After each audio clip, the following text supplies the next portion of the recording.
Sure, thank you very much. So, when you were talking, you mentioned that in Africa we have the tropical climate, which means that our climate and our weather actually supports agriculture in such a way that if we really engage in agriculture, we will really succeed. But it still looks like these youth are not interested in the face of globalization. So, how can we then encourage or motivate them to go into agriculture? So do we force them, or we use some sort of means to get them into agriculture? How exactly can we motivate them into such a practice? Okay, couple of years back now, coronavirus has taught us a lesson for we to understand that we're supposed to have independence of ourselves in things that would, even the clothes we wear, the food we eat, the structure we live in it, the chairs we have in our homes, the bed, all the important, even the computer we're using right now, the camera we're using right now. During this time of pandemic, it becomes so difficult for even goods to be shipped from the Western world, from Europe, from Asia to Africa. So the same way, food now become difficult to ship down. So the natural things, the nature has taught us a lesson that we need to, embark in our own production. That is now two. Listen to me. Yes, the youth, we must force them to go in there. Based on your question, how do we force them to go in there? It must surely come from our presidents in Africa. All the presidents in Africa should make it compulsory that we are bounding, importation of agricultural product. Let us grow agriculture. Let us grow food in Africa. Let us implement our strength, our time, the mechanism that we need to make agriculture the best in Africa. Then they cannot just say it that we must do this without implementation for sponsorship. Okay? Remember that a farmer that going to the bank to borrow money and paying interest by himself is still paying taxes to the government. Government did not borrow money to him to start his farming, but he went to the bank, borrowed money with his collateral, and he's paying taxes from there. Tell me, how much money do you think that this farmer can be able to borrow? It might be a little money. But if government come in, the Bank of Industry in our countries come in, and a farmer bring his proposal and say, look, I can be able to manage 20,000 acres of land to produce only corn. Only corn. 20,000 acres of land. And here is my business plan.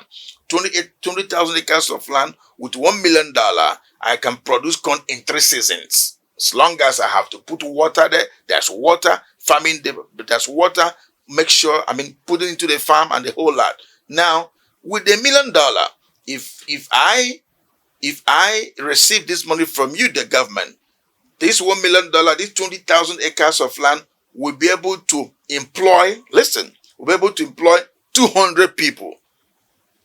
This 20,000 acres of land will be able to produce millions of tons of corn.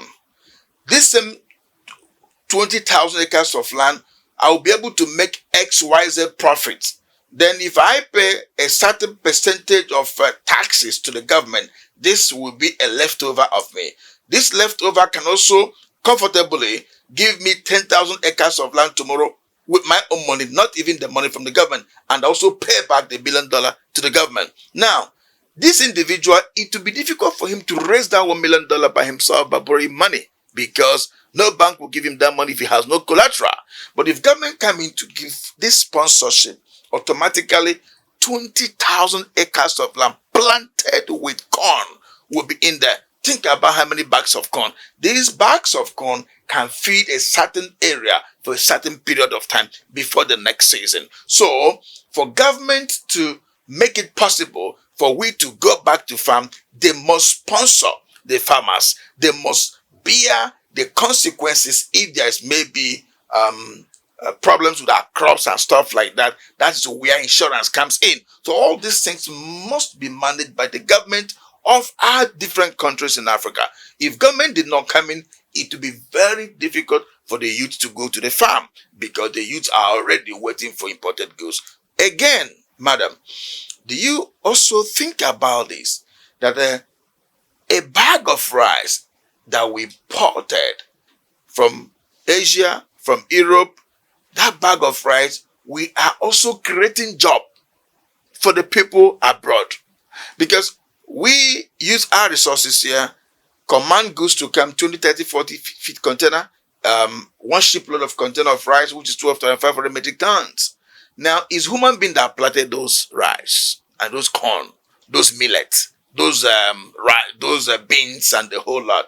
Now, our money is creating jobs for them.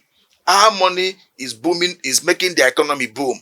Our money is making their life comfortable. But our money is not making us comfortable. Our money is not creating job for us, but rather our money is rather giving only food in our stomach that was imported, which is not the best. But this money can be used here and make the youth, relevant in the system.